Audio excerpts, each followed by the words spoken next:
Моята дъщеря е най-красива на света. От маничка е като малка звездичка. Палава, игрива и много приказлива. На мама прилича и силно я обича.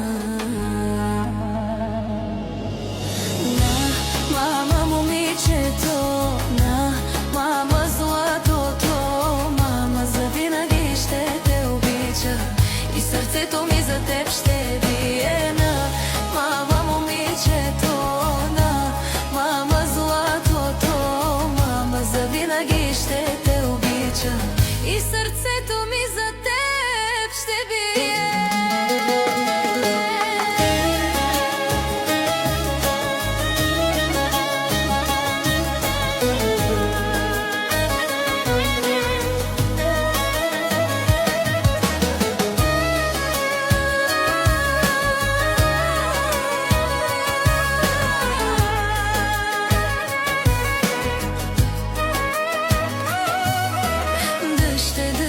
Красива